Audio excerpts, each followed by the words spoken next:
Hi friends, today we are going to discuss the articles and editorials from the Hindu and the Indian Express.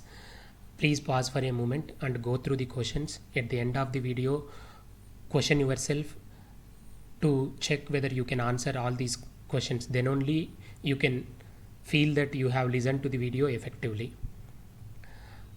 Before going to the crux of those questions, I am just giving you references for the news items which we have already discussed.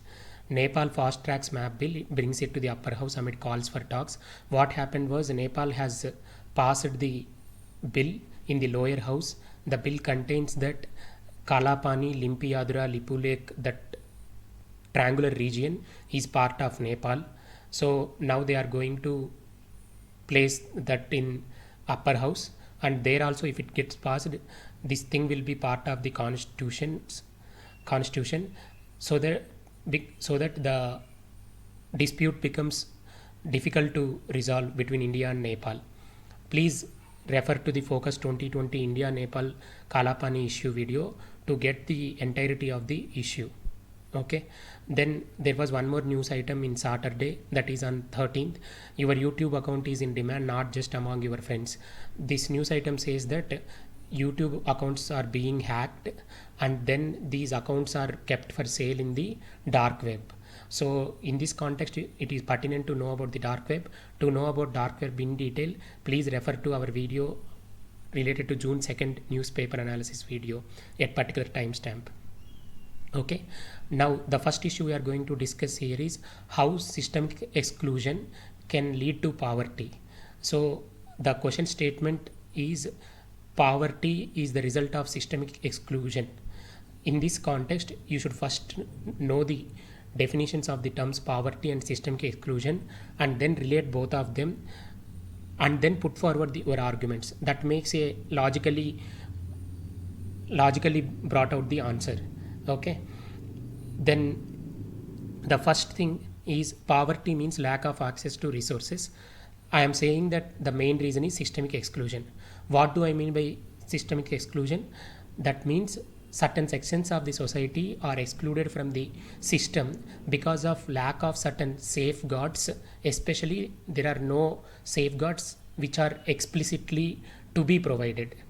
If you don't provide those safeguards explicitly, then automatically those underprivileged sections will get excluded. When they get excluded from the society, they will not have access to the resources, which will push them into poverty. This is what systemic exclusion leads to poverty means. Then the arguments, especially I am putting these arguments in the context of physically challenged. This systemic exclusion can happen with other sections also: religious minorities, children, women, SC, ST. It can happen with them also, but in this question I am focusing mainly on physically challenged people because the news item is related to physically challenged and disabled people. As per the article, National Center for the Promotion of Employment for Differently Abled Persons has conducted a survey in which 75% of the surveyed respondents said that they were hit by lockdown. This is one point. Second point is why it is called systemic exclusion in political dimension, because generally political parties will have separate wings for caste groups, women, religious minority, like this.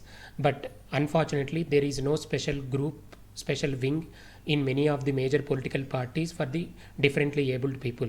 In such case, how would these interests be represented and protected? That too, COVID-19 is an one-off kind of event and very rare situation. In these kind of situations, what should be the measures towards differently abled people should be represented by certain sections.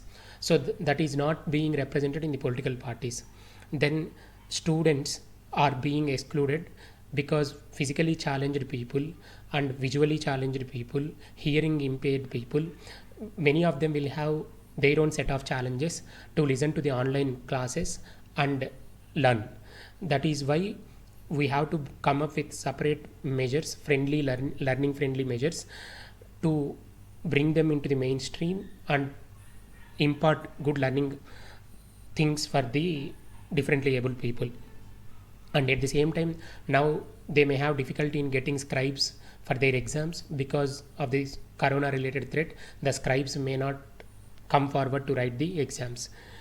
Disability also makes them more vulnerable, because disability related weakness or vulnerability will make them easy targets by the coronavirus. That is also one more reason which would pull pull them into, which would push them into poverty, because health expenses will be costly. Then also they may have psychosomatic symptoms. Because of their vulnerability, they may think that even there is no exact coronavirus thing, they may think that even the small symptoms, like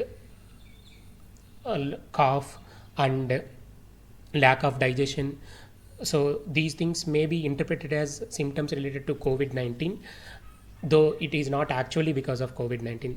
That is why it is called psychosomatic symptoms. Because of your mental condition, you are feeling in that way.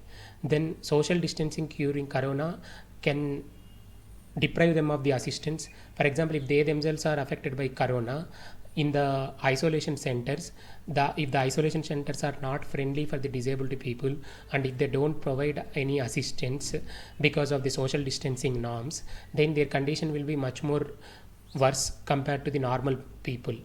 Okay, this is one situation. The another situation is, assume that the person who is supporting got the COVID-19, then that person will go to the quarantine center, whereas this disabled person may not get the adequate assistance. Even then they will be at risk.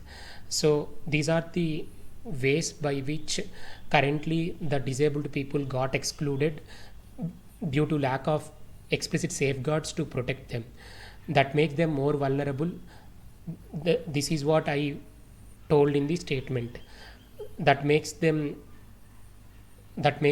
vulnerable to poverty related effects. Okay, these points you can put forward even in your answer. Then I am discussing two articles which have come on Sunday and the before week, because I promised you that whatever articles that come in Saturday and Sunday, I will equally distribute them in the next week. So that's why I have taken up these topics. The context for these articles is, recently QS World University Rankings has announced the rankings of educational institutions across the world, in which our IITs and IISc ranking has slipped. In this context, some of the experts said that these rankings do not reflect the reality properly, because the parameters considered for the ranking are not taking developing countries like India into consideration. They are mainly meant for the developed nations. So the main reason where do Indian institutions fare poorly in these rankings is, first of all, these QS World University rankings take three important parameters. One is international faculty and international students. Second thing, faculty student ratio. Third thing, the research impact. International faculty and international students, in this parameter we don't perform well, because we have less number of international students and we have less number of international faculty. The second thing is faculty student ratio. Basically the problem here is, though we have a good number of faculty and we perform good with respect to faculty student ratio, we don't count the visiting faculty as full-time faculty, whereas in the foreign universities they count even the visiting faculty as the full-time faculty. Not only that, they count the research assistants, they count the PhD students, they count the teaching assistants as faculty. That means in Indian context, who are pursuing MTech and who are pursuing PhD are also counted as faculty in foreign universities, but in India it is not so. That is why we perform badly in faculty student ratio. Third thing, research impact.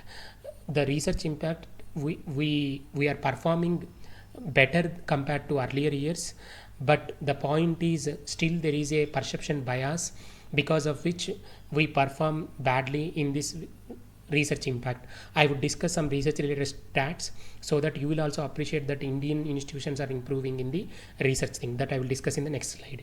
Okay, so you can quote faculty student ratio and the research impact perception related bias, these two things, to say that these rankings are skewed. That's how you can justify the answer. Then few more arguments you can put forward to support your statement is, cost of education is not considered. When you when you include cost of education, keeping the quality constant, Indian institutes will definitely perform well, because for example at a certain quality of education, Indian institutions offer that education at a very lower cost compared to the other universities in different countries. So we will, our score will improve if cost of education is included. Also, the problem with the perception thing is they give too much weightage to perception. Actually we should focus on the data compared to the perceptions. That makes the ranking fair. Perception can have the rank, can have certain weight, but it should not be uh, too much. So I am unable to recollect at this point of what is the exact weight given in QS World University rankings. I will discuss it later. Okay, then not accounting the achievements of alumni. For example, some of the Indian institutes alumni are CEOs of the different leading firms in the world, and also our IIT alumni are sought after in the other nations for research and for uh, even in the commercial businesses. So these things are not counted in the rankings. If those things are counted, then definitely Indian institutions perform well as per the some of the professors of IITs. For example, if I am not wrong, Mr. V. Ram Gopal Rao is the director of IIT Delhi, I think. Then I told that we are improving on research. The data uh, justifying that statement is, for example, IIT Delhi, in terms of outlays, they have increased the budget from 100 crores to 400 crores in the last 4 years. And also not just the outlays, outcomes also improved.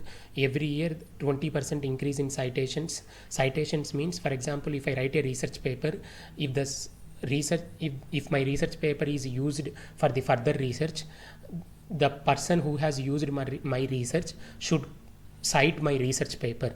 So that is what called citation. So how do my research paper is counted as a quality research paper? It is counted based on the citations. If more people use my research paper as a reference, and then that means that my research is quality research. So that is one kind of measure of quality of the research pursued by the IITs or any other institute.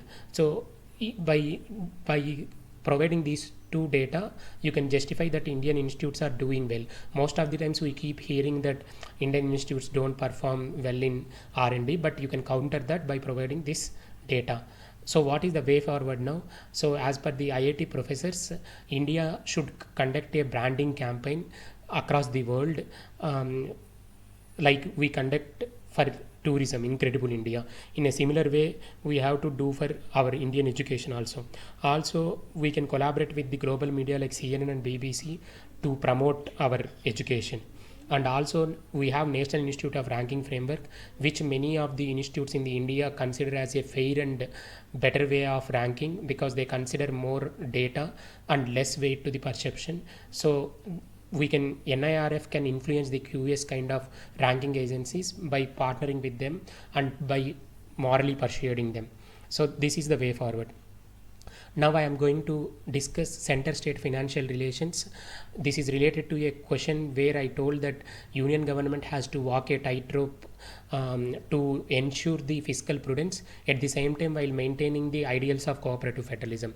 Why I am saying this is to to appreciate that statement, you should first understand why is fiscal prudence required and what is fiscal prudence. Fiscal prudence means, in a simple terms, using the existing financial resources effectively to get the required outcomes. That means we are already hard pressed for the resources. In that time you should adapt optimal utilization. If you don't adapt optimal utilization, then you will not meet all the needs of the people. So even some needs to the certain extent also you will not be able to meet if you don't have the financial resources. So fiscal prudence is very much required. Few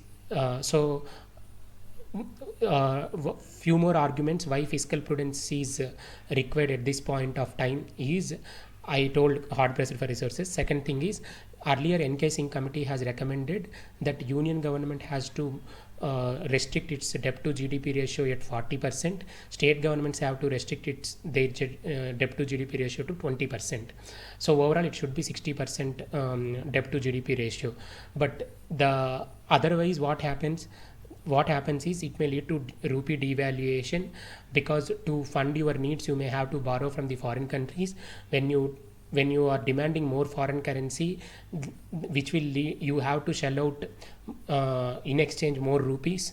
So in that way, so you are increasing the demand for the foreign currency. That means the rupee will get devaluate, because simple supply demand relationship. If there is more demand, then that value will appreciate. That means foreign currency will value appreciate and rupee value will depreciate. So sorry, here it is rupee, not rupee devaluation, it is rupee depreciation. I have to correct it, please mind it. It is rupee depreciation, not rupee devaluation. Devaluation means voluntarily government takes up that measure, that is rupee devaluation. But if it happens because of supply demand mismatch, then it is depreciation. Okay, so when the debt to GDP ratio increases, rupee value will depreciate. Because of rupee value depreciation, foreign investors would shift the capital to the other countries. So this can happen. Then rating agencies will downgrade our ranking. Already we are just above the junk category, and if we fall into junk category, that junk category means this country is investing in this country is too risky, you may not get enough returns. That's what junk category means. So all these things will not augur well for India, because at this point of time we need more resources to generate demand in the economy, especially when people lost their jobs and not coming forward to spend the money. So definitely fiscal prudence is the need of the hour. If union government doesn't maintain fiscal prudence, we will not be able to handle pandemic induced economic crisis effectively. Then why? But at the same time, why in the name of maintaining fiscal prudence, government cannot arm twist the states, because that would be threat to the autonomy of the states, and it would also go against the union government's principle of cooperative federalism. So but the point is here, why did I mention the term walking the tightrope? Walking the tightrope in the context that some of the states are not coming forward to do the reforms before taking the money, because union government want to transfer the money only conditional upon certain reforms promised by the state governments. For example, union government wants state governments to reform their electricity discoms and also bring APMC Act reforms, because those reforms will ensure optimal utilization of resources, and it will help the farmers and the traders, and also generate demand in the market, which will help in building self-reliant India. That is the vision of the union government. But the problem here is state governments, due to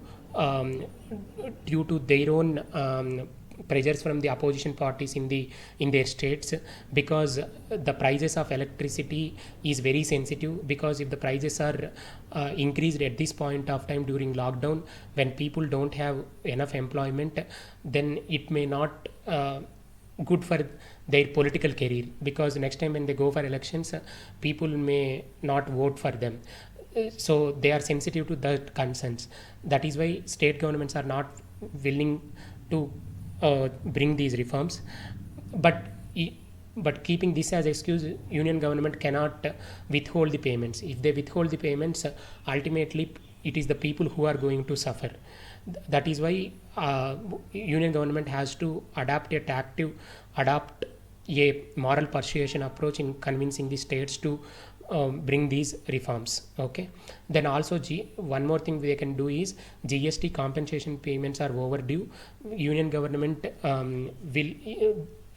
has to transfer them, but again union government is thinking that if they transfer those dues to the state governments, union government may not meet the requirements where they have to spend, where only union government can spend, maybe in the defense, maybe related to union territories. All those things union government itself has to spend. So if they transfer all the money to states, then they will not have the money to spend on their mandate. This is one more concern. So what would be the way forward? If you remember, few days back we have discussed an article written by a IIM professor. He is saying that monetization of debt is a better way by which debt to GDP ratio will not increase. When debt to GDP ratio will not increase, then we need not be worried about downgrade in rating. Then we need not be worried about foreign capital moving out of the country. So this is the way forward. Finally, I am going to discuss this question. Well connected and safe urban transportation system helps in flattening not only the COVID-19 curve but also the climate change related catastrophes curve. Discuss. You all know that well connected urban transportation system will, that means even if the public transportation system goes for last mile connectivity, then the use of private transport, the use of private transport by the individuals will come down, then the emissions will come down, then the carbon dioxide quantity will come down, because of which global warming will come down and climate change related effects will be reducing. Okay, that is obvious. I am going to discuss here especially with respect to safe urban transport. Safe urban transportation, if we can ensure, this is very much important. Otherwise, considering the threats associated with the crowded spaces in the context of COVID-19, people may spend extra money to go by private transport, which will increase the pollution, which will increase the emissions and climate change. Though if we are concerning about the short term thing, in the long term it will affect us because of the climate change. So we have to balance both the short term needs and the long term essential needs. Okay, so in this context, what are the measures that can be taken to promote safe urban transport is frequent cleaning of the surfaces. That means in the hand grip rings in the buses and metro, and the handrails which are in the ceiling, also the stanchion poles, that means the support poles, and grab rails in these seat backs. All these surfaces have to be cleaned, because the most likely transmission is going to happen through the virus accumulated on the surfaces. That is why the author stressed upon this point. Then wet sanitizing wipes can be supplied to the passengers. They can be instructed to use those wipes before touching or gripping anything. Then they can employ staff or volunteers there and provide sanitizer for the passengers, and then contactless wash basins with soap dispensers at the platform level. That will reduce the risk of infecting by the COVID-19, and create external airflow to dissipate viral particles. This can be done if there is any empty coach without compromising the safety norms. We can ask the passengers to shift to the coach where social distancing norms are respected, but still all can be accommodated there. Then the empty coaches doors can be opened, because there is one statement in the article that one study says that SARS-CoV-19 does not seem to get transmitted much outdoors. Because why? Because the air circulation is much more rapid in the outdoors compared to the indoors, which will reduce the risk of COVID-19 infection. Based on this research finding, the author has suggested that create external airflow to dissipate viral particles in the transport without compromising the safety norms. Okay, hope you liked the discussion. Please like, subscribe and share to Alpha IAS channel. Thank you.